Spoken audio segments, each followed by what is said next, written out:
However, when my partner was driving to the title company, we found out that there was an ex-wife that was still attached to this property and that we did not have clear title.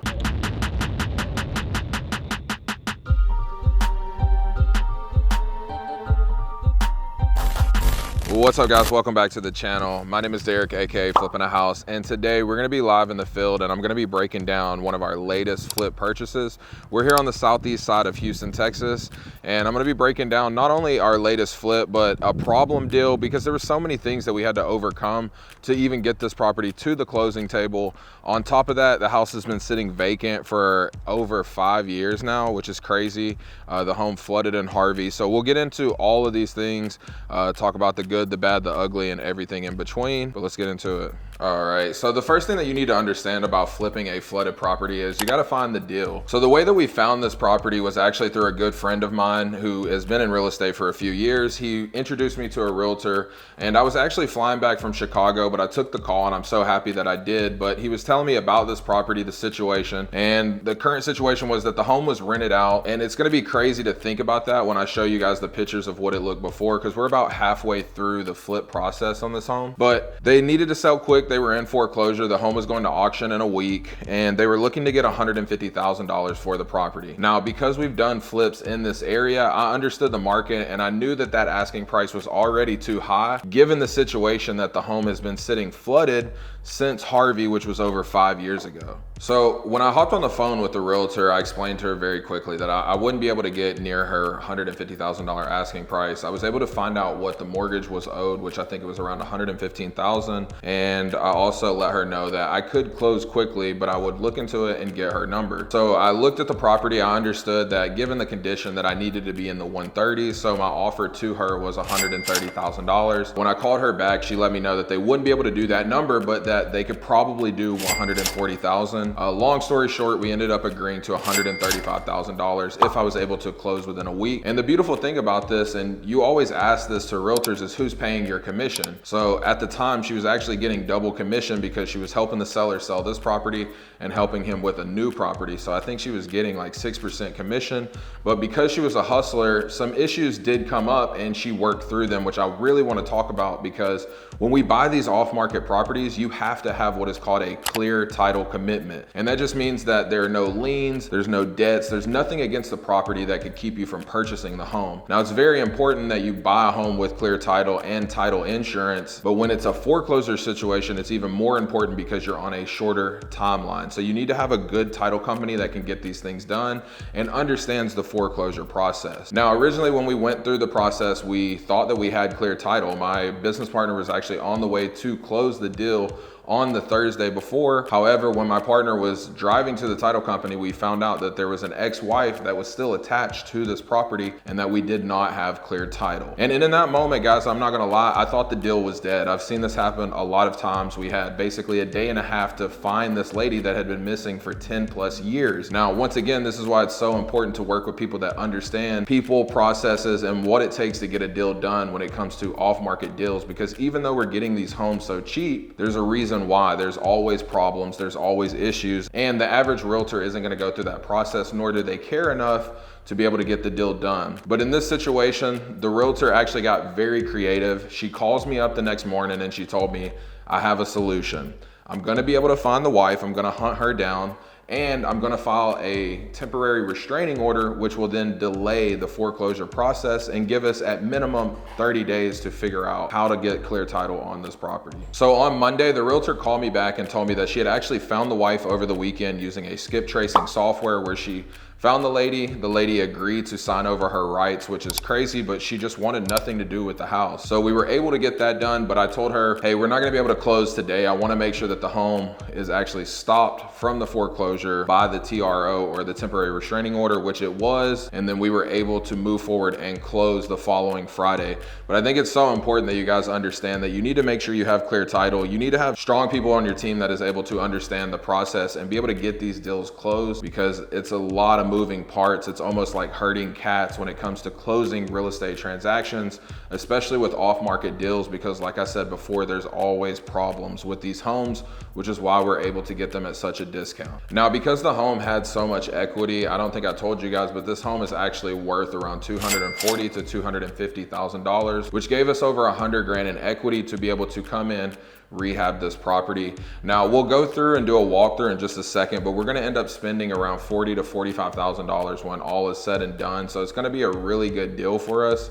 Now note, we're going to have some closing costs and commissions when we go to sell, but we should end up walking away with $30,000 to $50,000 depending on where the home sells for and negotiations. Now, once we've purchased the home, you need to understand that now we have to start the rehab process. And because this home had flooded in Harvey, it had taken over 3 feet of water, there's a lot more stipulations and work that has to go into a flooded home. Now, the main thing that you need to understand is when a home floods, you need to get the drywall out immediately. Typically, you want to cut it up to 4 feet, which most of this home, it doesn't look like it now, had already had the drywall cut out. Now you want to let that air out, because what happens, especially here in Houston, is we have a lot of humidity, and if the walls sit too long, mold will start to grow. Now the thing about mold is once it starts to grow, it's going to keep growing, especially if the humidity is there. So you want to make sure that you cut the walls out, typically 4 feet, because these drywall sheets come in 8 feet. So it's just easier to do 4 because you can buy less and cut them in half. But my point being is you got to let it dry out, and then you have to air it out with a fan and sometimes a deodorizer. It just depends on how bad the flooding situation is. And then on top of that, you want to treat the wood.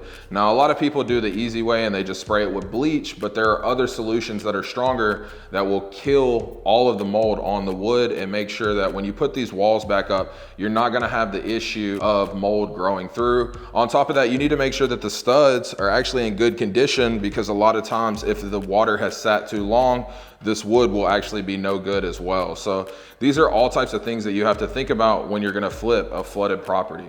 But now that we've talked about the deal, I wanna give you guys a tour and talk about some things that I noticed while doing a walkthrough the other day that's gonna be able to increase value on this home. So originally when we bought the house, it was a 3-bedroom, 2-bath, which is pretty standard for this neighborhood. But I did realize when running comps that 4-bedroom homes sell for more. An extra bedroom will typically net you an extra $7,000 to $10,000 is what we've noticed in our market. So we're in the kitchen right now. Like I said, all of this wood was cut out.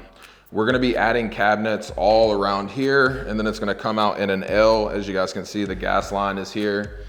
We'll have a range hood. We have a small dining area in the back, and then we're gonna be adding a dining space right here off of the kitchen. And then we have our living room.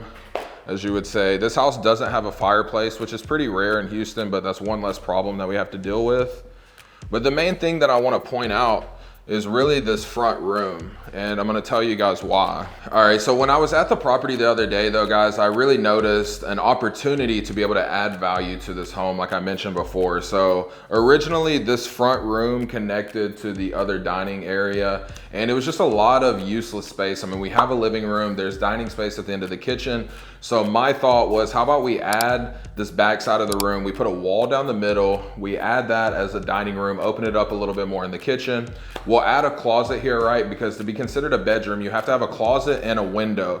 Now, it's not my favorite thing that this bedroom is on the front side of the house, you know, by the windows.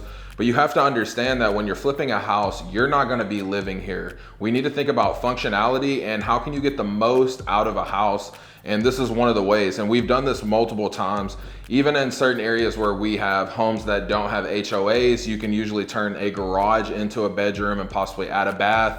We've done that with a few rentals, and it's just a really good way to add value to a home, because when an appraiser comes in, they're just gonna see the 4th bedroom, they're gonna see the closet, see the window, and automatically you're gonna get that extra $7,000 to $10,000 worth of value and have a higher price selling point, which is our goal with this house, right? So always be looking for opportunities like this on how you can add value to your home and be able to sell it for more money, especially when you're doing a flip in a cookie cutter neighborhood like this, and you don't really have to pull permits and stuff to add a bedroom. Now check with your state and your regulations. That's just how it is in Houston. Now, when we talk about flipping a home, you want to focus on the 5 majors of the property. Now, the reason that this is so important is because it's to ensure that you do not go over on your budget, as we don't like to flip a home that needs more than 3 of the 5 majors. Now, the 5 majors that I speak of obviously is roof. Now, in this situation, we have a metal roof. These roofs actually say that they'll last a lifetime. I don't believe a lifetime, but they'll last a lot longer than a composite shingle roof. The next is the electrical. Now, with the electrical panel, it is a little bit older here, but that's a quick fix, $1,000. But we want to have the electrical looked at anyways, which we already did inside because, like I said, the water was about 3 feet high. We had to replace all of those electrical outlets throughout because they're going to cause a fire or there's going to be issues. I mean, there was literally water in them. The next thing that we want to look at is the HVAC system. Now, the HVAC system here is in great condition. We had everything serviced. It was about $800, but the condenser's only a couple years old, and the unit in the attic is actually in great condition as well. Now, the last 2 things that we want to focus on of the majors would be foundation and plumbing. Now, when it comes to foundation, there was no cracks throughout, no signs of settling as well, cracks in the windows and stuff like that. And then on top of that, the plumbing, we just went ahead and replumbed the entire house with PEX plumbing. So that has all new plumbing throughout. And I can get that done for around $3,000, right? But for us, like I said, we don't like to flip a house that needs more than 3 of the 5 majors because it's just gonna blow your budget up and you're probably gonna go over as is. It's rare that we flip a house and we stick exactly to the budget because things always come up when you're doing these type of deals. Now, the last thing that we're gonna do on this property is gonna be landscaping. We've already did a little bit, even though it's hard to tell. We'll get all of this grass cut back here. We've already had several trees cut and even had the big tree in the front trimmed as well. We had some limbs on top of the roof. And once we're done with the landscaping, so we'll do some mulch in the front, get rid of the leaves. And then the last thing that I like to do that just really makes a property pop is I have a soft wash done on the house. So they bring in like strong chemicals. This roof will actually look almost brand new. The house, it'll give it a fresh look. And then same thing with the driveway and the concrete. But these are just little cheap ways that you can really make a property pop, because most homeowners, especially in these situations, they just neglect the properties and, you know, they gather mold and grime over the years. So it is what it is. But I hope you guys enjoyed this video. This is literally how you can buy and flip a off-market flooded property. I hope this has been informational for you guys. If you haven't already, make sure you like, subscribe, turn on post notifications because I drop weekly videos. And if you're not already, make sure you're following me on Instagram and TikTok. Until next time, guys, peace.